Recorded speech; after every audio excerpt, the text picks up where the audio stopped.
అప్పుల బాధలు వెంటాడుతున్నాయా? అయితే 6 జేవిఆర్ వారి జాతిరత్నాలు ధరించండి. హలో అండి, అందరికీ నమస్కారం. నేను మీ కట్టా కార్తీక్. తెలంగాణలో ఫోన్ ట్యాపింగ్ మంటలు మళ్ళీ స్టార్ట్ అయ్యాయి. మొన్నటిదాకా కేటీఆర్ వర్సెస్ రేవంత్ రెడ్డిగా ఉన్నటువంటి ఫోన్ ట్యాపింగ్ మంటలు ఇప్పుడు కేటీఆర్ వర్సెస్ బండి సంజయ్గా మారాయి. నిన్న బండి సంజయ్ ఫోన్ ట్యాపింగ్ సంబంధించిన విచారణకి హాజరయ్యారు, తన వాంగ్మూలాన్ని ఇచ్చారు. బీఆర్ఎస్ అధికారంలో ఉన్నప్పుడు, కేసీఆర్ ముఖ్యమంత్రిగా ఉన్నప్పుడు తన ఫోన్ని ట్యాప్ చేపించారు అనేది బండి సంజయ్ ప్రధానమైనటువంటి ఆరోపణ. తన ఫోనే కాదు, తను కేంద్ర మంత్రులతోటి అంటే ఆ రోజు అమిత్ షా తోటి ఇతరులతో మాట్లాడిన, కిషన్ రెడ్డితో మాట్లాడినప్పటికీ కూడా ఈవెందో వాళ్ళ పార్టీ అధ్యక్షుడు జేపీ నడ్డాతో మాట్లాడిన ఫోన్లు కూడా ట్యాప్ చేపించారు, ఆ ఫోన్లు కాల్స్ అన్నీ వినే ప్రయత్నం చేశారు అనేటువంటిది బండి సంజయ్ నిన్న ఆరోపించారు. దాని మీద కేటీఆర్ కూడా స్పందించారు.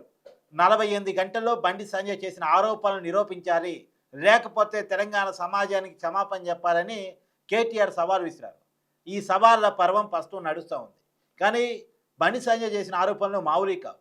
అయితే బండి సంజయ్ ఇంకొక మాట కూడా అన్నాడు, సిబిఐతో విచారణ జరిపించాలి, సిబిఐతో విచారణ జరిపిస్తేనే వాస్తవాలు బయటకు వస్తాయి. మరి సిబిఐతో విచారణ జరిపించాల్సింది కేంద్రమే కదా, బండి సంజయ్ కేంద్ర మంత్రిగానే ఉన్నారు కదా, మరి ఆయన చొరవ తీసుకొని సిబిఐతో ఫోన్ ట్యాపింగ్ కేసును విచారణ జరిపించవచ్చు కదా అనేది చాలామంది ప్రశ్న. నిజానికి ఫోన్ ట్యాపింగ్ కేసు అనేది కొన్ని నెలలుగా విచారణ జరుగుతూనే ఉంది. కానీ దాంట్లో కాంక్రీట్ ఎవిడెన్స్ ఏమొచ్చింది అనేది ఇప్పటివరకు తెలియదు. అప్పట్లో చాలా పెద్ద ఆరోపణలు, వ్యక్తిగత జీవితానికి సంబంధించిన ఫోన్ ట్యాప్ చేయించారని, రేవంత్ రెడ్డి ఇంట్లో వాళ్ళ ఫోన్లు కూడా ట్యాప్ చేయించారని, తర్వాత ఈవెందో ఇప్పటికీ ఆరోపిస్తూ ఉంటారు, ఇంటి ఆడబిడ్డ కవిత ఫోన్ కూడా ట్యాప్ చేయించారనేటువంటి ఆరోపణలు వెల్లువెత్తాయి. సినిమా హీరోయిన్లకు సంబంధించిన ఫోన్లు ట్యాప్ చేయించారని, తర్వాత రియల్ ఎస్టేట్ వ్యాపారాల ఫోన్లు ట్యాప్ చేయించారని, తర్వాత వాళ్ళని బ్లాక్మెయిల్ చేశారని, ఇట్లా ఆరోపణలు చెప్పడం తప్ప కాంక్రీట్ ఎవిడెన్స్ ఎక్కడుంది? ఎందుకని ఈ కేసు నిరూపణలో జాప్యం జరుగుతూ ఉంది? ఇంకా ఎన్నాళ్ళు ఈ కేసుని నానుస్తారు అనేటువంటి చర్చ కూడా తెలంగాణ సమాజం నుంచి ఉంది. కానీ ఏది ఏమైనా ఫోన్ ట్యాపింగ్ మంటలో మరొకసారి స్టార్ట్ అయింది.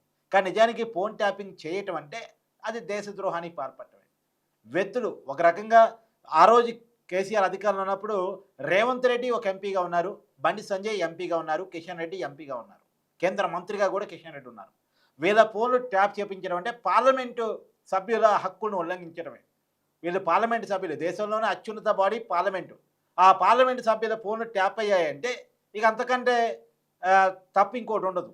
మరి వాళ్ళ ఫోన్లే ట్యాప్ అయినప్పుడు మరి కేంద్రం ఎందుకని చర్యలు తీసుకోవట్లేదు? కేంద్రం ఎందుకని దీని విషయంలో మెతక వైఖరి అవలంబిస్తోంది? ఎందుకు రాష్ట్రం ఎంక్వైరీ చేస్తున్న వాస్తవాలు బయటికి రావట్లేదు? అసలు వాస్తవాలు లేవా, కేవలం ఆరోపణలైనా, దీంట్లో నిజాలు లేవా? ఈ చర్చ అంతా వస్తూ ఉంది. కానీ ఫోన్ ట్యాపింగ్ విషయంలో ఆరోపణలే ఎప్పటికప్పుడు వినపడుతున్నాయి తప్ప వాస్తవాలు మాత్రం బయటకు రావటం లేదు.